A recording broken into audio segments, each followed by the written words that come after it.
Bien, bonjour à tous et à toutes. Nous sommes dans une série de prédications qui s'intitule les conversations de Jésus.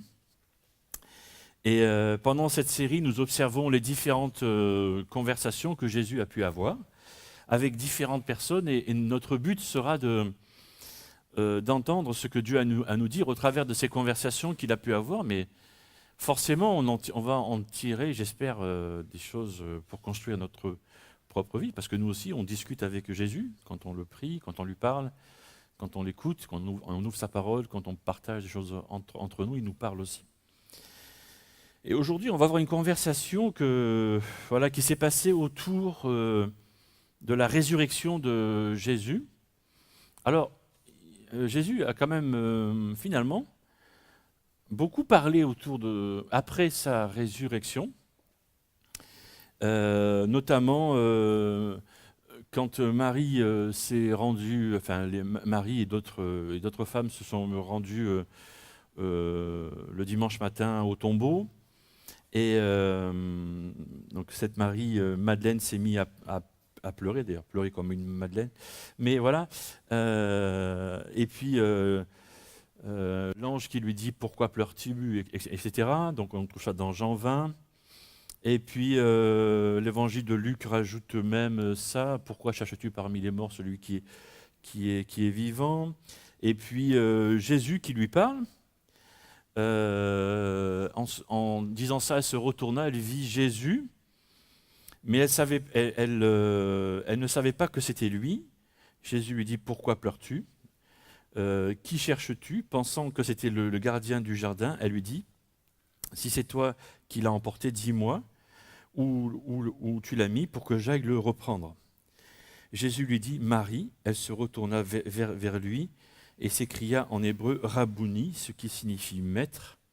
Ne me retiens pas, lui dit Jésus, car je ne suis pas encore monté vers le Père. Va plutôt trouver mes frères et dis-leur de ma part, je monte vers mon Père qui est votre Père, vers mon Dieu qui est votre Dieu. Marie de Magdala alla donc annoncer aux disciples, j'ai vu le Seigneur. Elle leur apporta ce qu'il leur avait dit. D'ailleurs, ceux qui savent, est-ce que les disciples l'ont cru? Voilà. Ça, c'est pour la suite de l'histoire. Alors, voilà, donc Jésus continue ses conversations, même après sa résurrection.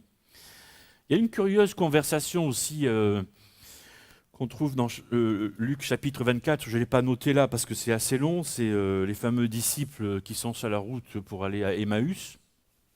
Voilà. Et même Jésus commence à casser la croûte avec eux après, si je peux dire ainsi. Voilà. Et puis, il y a aussi une conversation de Jésus avec pratiquement tous ses disciples. Et puis, il manque un gars, en fait. Il manque un disciple, et c'est le gars qui n'a pas pu croire. C'est comme ça que j'appelle le Thomas. Voilà, parce que ce pauvre Thomas, il traîne derrière lui une réputation qui n'est pas très bonne, quoi. Voilà. Et on va lire ce texte-là. L'un des 12, Thomas, surnommé le jumeau, n'était pas avec eux lors de la venue de Jésus. Les autres disciples lui dirent, nous avons vu le Seigneur, mais il leur répondit, si je ne vois pas les marques des clous dans ses mains, si je ne mets pas mon doigt à la place des clous, et si je ne mets pas la main dans son côté, je ne croirai pas. Donc ça va quand même assez loin. 8 jours plus tard quand même, hein. Donc le garçon, il a eu le temps quand même de douter et de remettre en cause la véracité des propos de ses amis.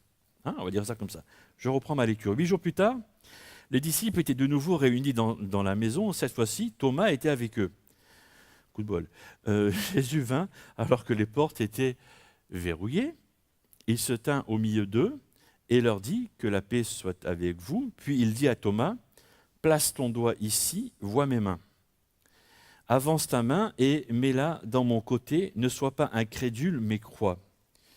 Thomas lui répondit, mon Seigneur et mon Dieu.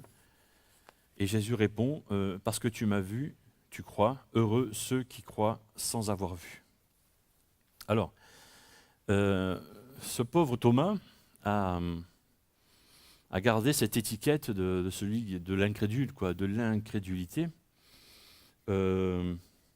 Finalement, vous devez vous en douter que Si personne n'aime ce Thomas, moi je l'aime en fait.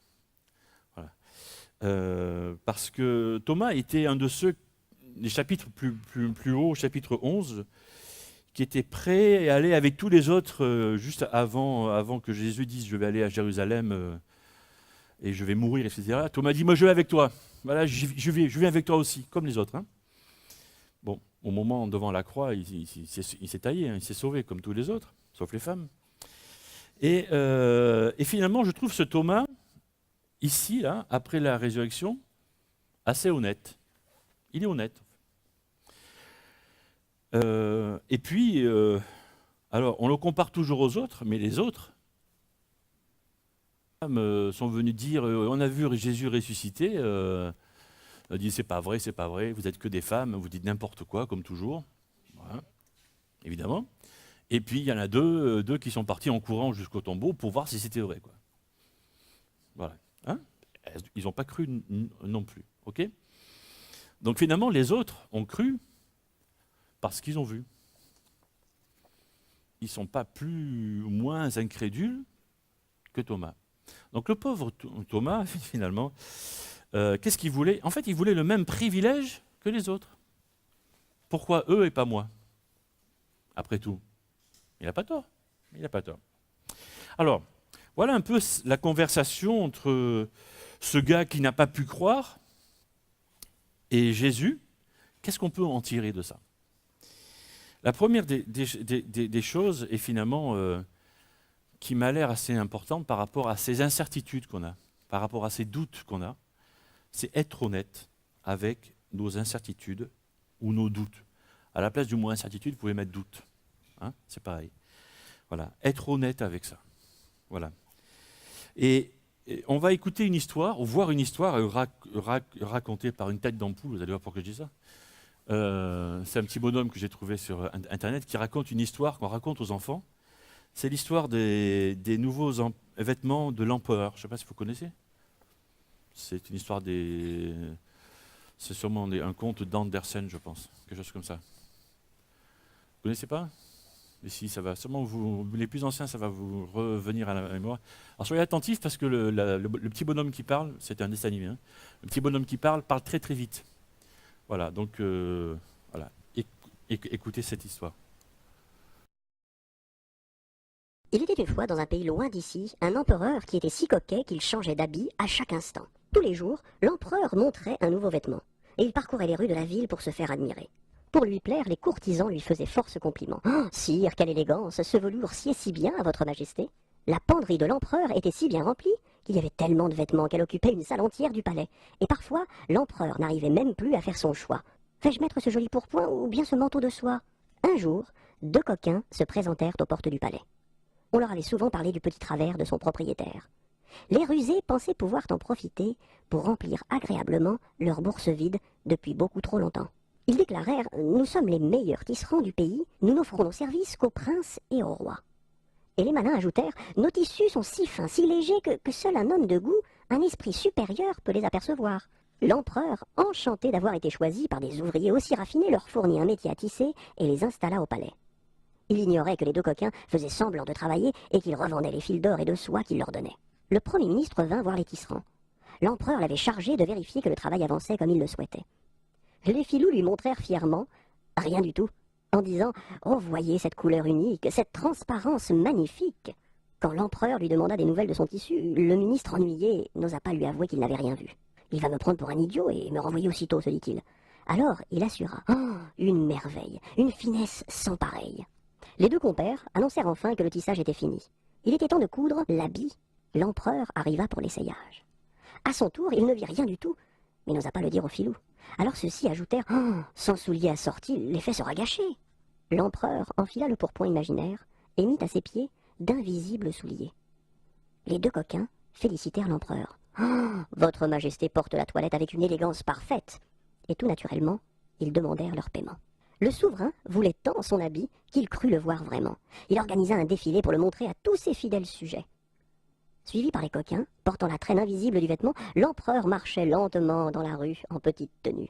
Et tous l'acclamaient en criant « Bravo, qu'il est beau !» car ils savaient que seuls les idiots ne voyaient pas le tissu. Mais voilà qu'un petit enfant, qui n'était pas au courant, s'exclama en riant « Ah, l'empereur est en chemise et il a les pieds nus !» Les gens réalisèrent soudain que c'était la vérité. À leur tour, ils se mirent à crier « Regardez, l'empereur n'a pas d'habit !» L'empereur comprit enfin le tour qu'on lui avait joué et jura qu'à l'avenir, il serait moins vaniteux et moins coquet. Vous vous rappelez de cette histoire peut-être? Non? Hein? Ouais? Ok. Voilà. L'idée, c'est que cette histoire illustre comment la force des opinions des autres peut nous influencer. C'est ça en fait. Hein. Et on se plie finalement à ce que pensent les autres pour paraître moins stupide, pour ne pas être exclu du groupe, pour ne pas être exclu de la société, pour ne pas être différent des autres, pour ne pas paraître stupide ou incompétent. Et ça se voit, ça, avec les ados. Quelquefois plus tard aussi. Avec les fringues, avec les habits. Ou avec la façon dont il faut être habillé ou le sac qu'il faut avoir pour aller à l'école. Alors, il faut à tout prix cette marque-là, parce que tout le monde a ça. Et si on n'a pas ça, eh ben on est des... Ça va pas, quoi. Voilà. Alors que si c'est un sac, ben c'est juste un sac, hein, ou un sac à dos, ou un cartable pour mettre les affaires, quoi. Mais voilà, c'est un peu le même... C'est ce genre de pression qu'on subit à l'extrême, hein, dans des groupes sectaires. Ça, c'est vraiment l'extrême. Voilà, quand on est obligé de faire des choses, de suivre soi-disant quelqu'un, une espèce de bonhomme ou de bonne femme, hein, qui s'est institué chef, quoi. Voilà. Mais je reviens à Thomas.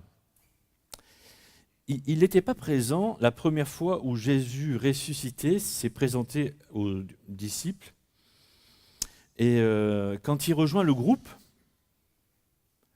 tous les autres étaient là et avaient cette nouvelle exceptionnelle: le Maître est ressuscité. Vous auriez fait à sa place. Il n'y avait pas que les 10 disciples. Il y avait les épouses sûrement, et puis les enfants, les cousins, les neveux, je sais pas quoi. Voilà, tous les gens qui étaient là. Ils n'étaient pas tout seuls en fait. Voilà, il y avait plein d'autres personnes. Donc il y avait un groupe quand même. Et le gars se pointe et on lui dit: tu sais pas quoi? Notre maître adoré, on peut dire ça, adoré, est vivant. On l'a vu, il est venu il y a quelques heures, il y a quelques jours, on l'a vu, quoi. On a pu parler avec lui. Le gars, il a cette force de caractère contre le groupe entier de dire: non, je ne crois pas. Si je ne crois pas, je ne crois pas. Et quand même, il a cette force-là. Thomas devient sympathique en fait. Hein. C'est intéressant quand on le présente comme ça. Et ça aurait été beaucoup plus facile pour lui de céder à la pression du groupe. Ah bah oui, ben je vous crois, ok, d'accord. D'accord. Je vous fais confiance. Il n'était pas prêt à admettre quelque chose qu'il n'avait pas vécu. En fait, il est honnête. Il est honnête. C'était tellement important, tellement grand, exceptionnel, rare, qu'il fallait être honnête. Et l'idée ici, c'est être honnête, admettre nos faiblesses, admettre nos incertitudes, nos questions, nos doutes. Nos chemins de foi passent par différentes étapes. Quand on croise le Seigneur Jésus, qu'on lui fait confiance pour sa vie, c'est un peu la lune de miel, si je peux dire. Voilà. Et puis après, le Seigneur va nous tester. Et dans les premiers temps, on va se mettre à apprendre à connaître Dieu, à connaître Jésus, ce qu'il a fait pour nous, etc. Donc ça va, on va fréquenter une église, c'est bien. Et puis Dieu va nous tester pour nous rendre plus forts en fait, hein, pour nous permettre d'aller plus loin. Et ce test, c'est quoi? Ce test, c'est Dieu va permettre qu'une épreuve nous touche, une épreuve assez peut-être importante, quoi. Voilà. Et quand ces épreuves arrivent, c'est là, en fait, que certains laissent tomber Dieu. Ou certains font comme si l'épreuve ou la question ou le doute, est-ce que Dieu est là? Est-ce que Dieu, tu existes? Est-ce que Dieu, tu es vraiment là? Voilà, si ce doute-là n'existait pas. Alors que le doute existe chez tous les hommes, chez toutes les femmes. Faire face à ça. On doit tous passer par là. Et si tu traverses un tel moment où tu doutes, fais face à ça. Et la première chose que j'aimerais dire, c'est demander au Seigneur, prier au Seigneur, de lui demander qu'il te montre ce qu'il veut te dire, comme j'ai dit dimanche passé. Voilà. Et ensuite, il faut que tu apprennes à faire face à ça, à tes doutes, à tes questionnements. Et que ce n'est pas être un mauvais chrétien de se poser des questions ou de douter. Et l'une des clés pour traverser cette étape, c'est faire face et être honnête à ce sujet. La personne qui a des doutes, mais qui prétend qu'elle n'existe pas, est en train de creuser un fossé, en fait, entre lui, entre elle et Dieu.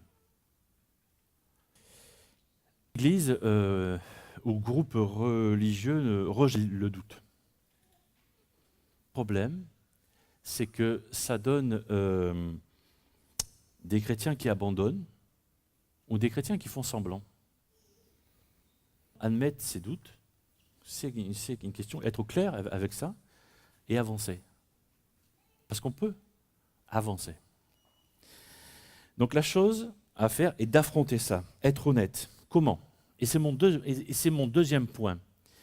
C'est trouver quelqu'un qui est capable d'accueillir ton doute. D'où mon deuxième point, c'est pour ceux qui sont assez avancés dans la foi, peut-être que ça va être une leçon ce matin, j'allais dire tant pis, mais non, je préfère dire tant mieux, c'est être une place forte pour les autres, pour ceux qui ont des questions, pour ceux qui ont des doutes. Parce qu'on ne l'est pas toujours. Et quand je m'inclus dedans, en tant que responsable d'église. Il y a certains endroits, certains lieux, certaines églises, certaines personnes dans les églises, certains responsables d'église à qui on ne peut pas confier ses doutes. Parce qu'il y a des doutes à qui on peut confier seulement à des personnes de confiance. Des choses qui sont secrètes. Et on sait que si on va parler de cette chose-là à cette personne-là, ben, il y a d'autres qui vont le savoir. Et ça, c'est pas bon. Et on le sait, ça, que dans certaines églises, peut-être dans la nôtre aussi, hein, ça va. Je suis clair avec mes questions aussi, hein, vous voyez, avec mes doutes par rapport à notre église. Il n'y a pas de problème hein, avec ça. Enfin, ça pose un problème avec mes questions.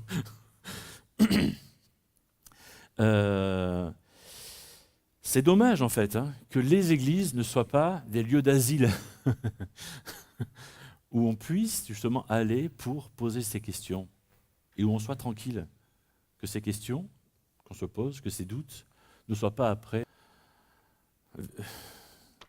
retransmises comme ça sur la voie publique, si je peux dire ainsi, quoi.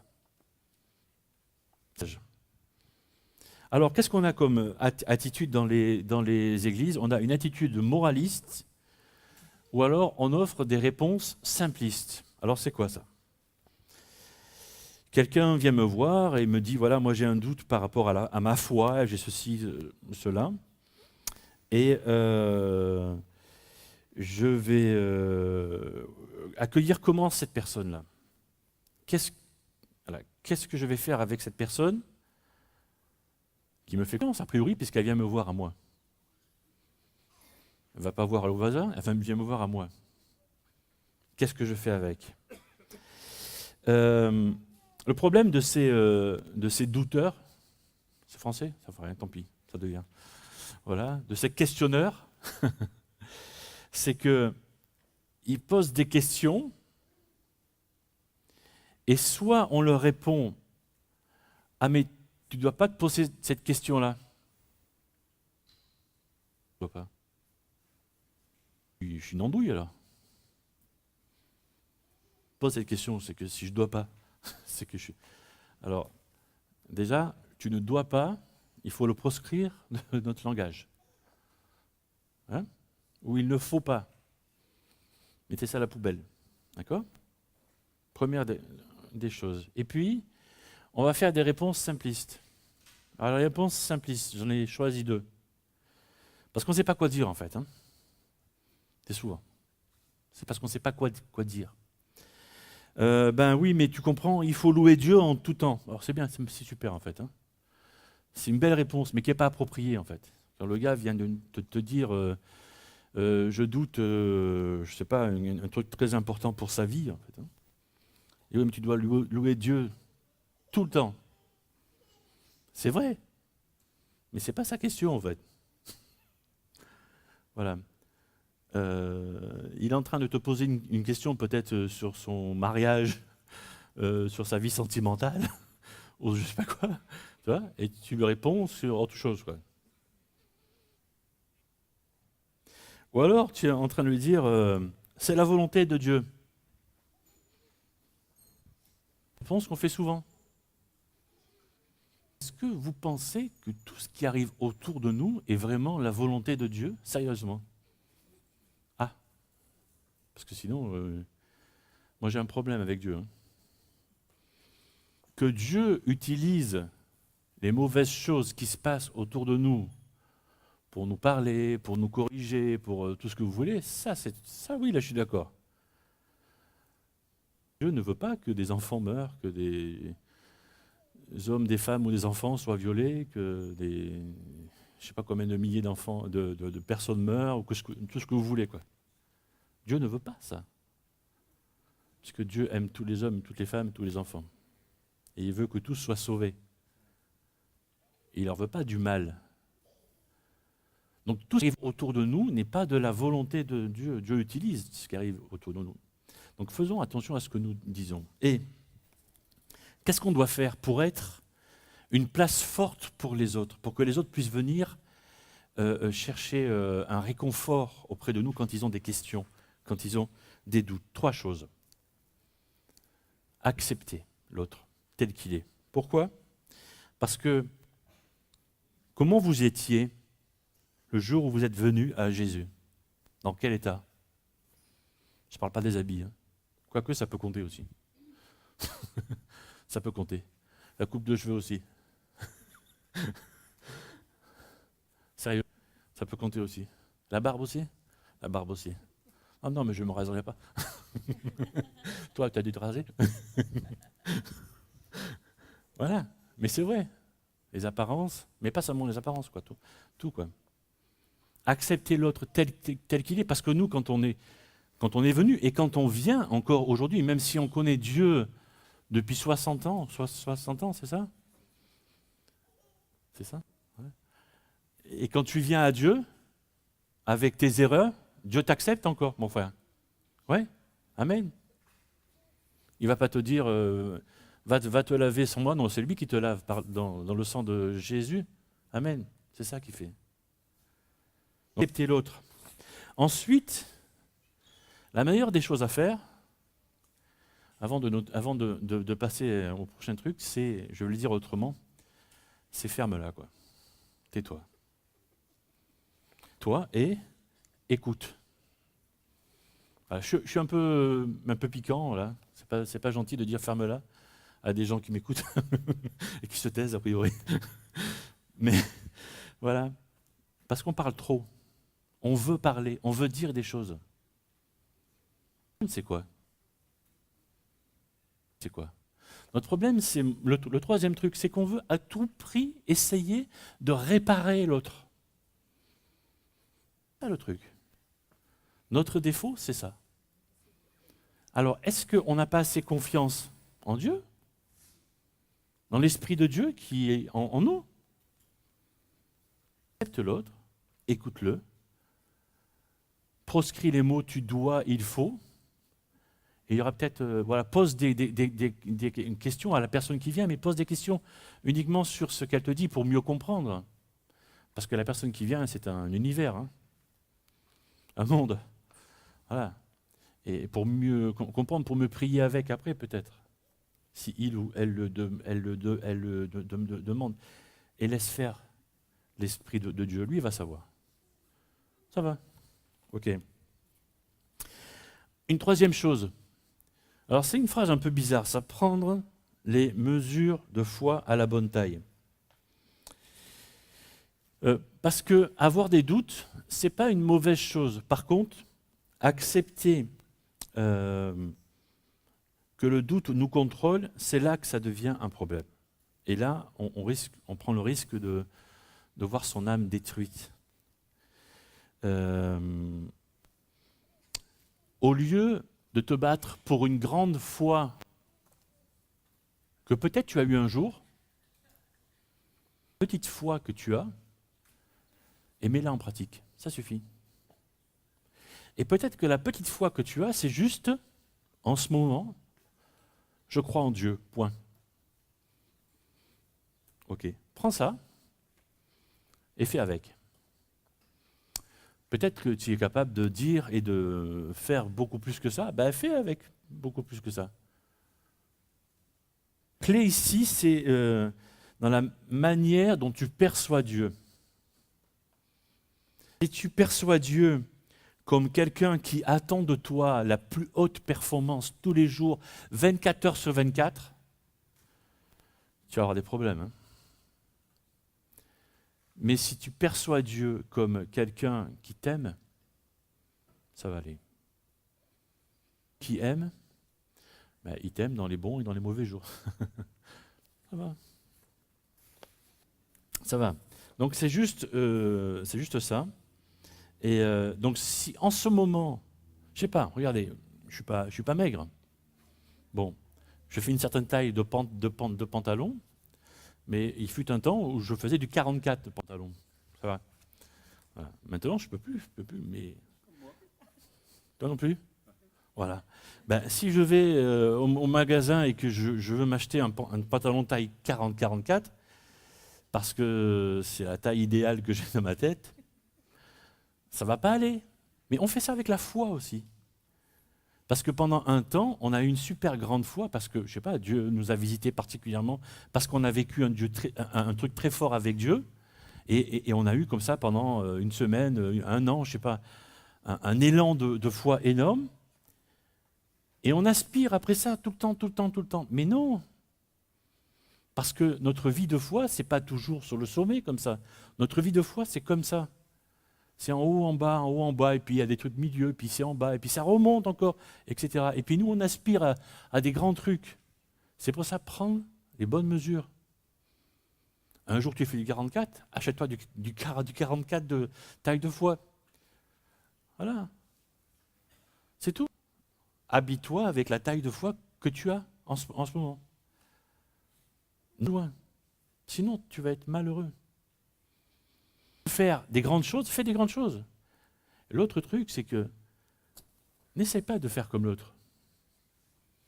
C'est super que l'autre puisse faire des grandes choses. Alléluia. Super. Ben, tant mieux pour lui. Et tant mieux pour toi aussi, qui fait des petites choses. C'est bien. La bonne nouvelle, c'est que quand tu exerces la foi que tu as, tu ne te fatigues pas. Et en plus, ta foi grandit. Ma question, est-ce que tu es vrai avec la foi que tu as? Je vais prier. Seigneur, merci parce que encore ce matin, tu nous as parlé par une de tes conversations que tu as eues avec cet homme, pourtant ce Thomas qu'on pense être incrédule, qui ne t'a pas cru, qui a dû te voir pour te croire. Et Seigneur, merci parce que tu nous apprends aussi à être honnêtes avec nos doutes, nos incertitudes. Et peut-être si l'un ou l'autre ce matin à, à des incertitudes ou des doutes, Seigneur, tu veux aussi lui apprendre à faire face à cela et à ne pas se stresser ou s'angoisser par rapport à ça, mais simplement être honnête et en discuter avec toi, te présenter ça aussi et peut-être trouver une personne aussi qui soit capable de l'écouter et peut-être que tu parleras aussi par la bouche de cette personne-là. Et je veux penser aussi à ceux qui sont plus anciens dans la foi, Seigneur, et qui sont censés être des places fortes pour accueillir justement ceux qui ont des doutes ou des incertitudes. Ou peut-être nous l'autre, Seigneur, que tu qualifieras pour cela aussi. Seigneur, je te demande que tu nous aides les uns les autres aussi à devenir des lieux d'accueil sûrs pour accueillir ceux que tu nous enverras, pour savoir les écouter et savoir te laisser parler à toi, Seigneur, les accueillir comme ils sont et ne pas dire de bêtises, Seigneur, ou de phrases trop vite dites. Et puis, Seigneur, cette foi que tu nous donnes, qu'elle soit grande, qu'elle soit moyenne, qu'elle soit petite ou minuscule, je veux te dire merci pour ça. Merci pour cette foi. Et Seigneur, je te prie pour que tu aides voilà, tous ceux qui sont là ou qui m'écoutent à pouvoir mettre en pratique cette foi qu'ils ont. Et peut-être que certains sont juste capables de dire « je crois en Dieu », peut-être qu'ils pourront le dire cette semaine à un ami, à un voisin, je ne sais pas. C'est super. Ou d'autres sont capables de prêcher, tant mieux qu'ils le fassent, et que tout cela soit pour ta gloire, et que ton nom soit annoncé, et voilà, que nous puissions témoigner que tu es là, et que tu vis en nous, pour ta seule gloire, au Seigneur Jésus. Amen.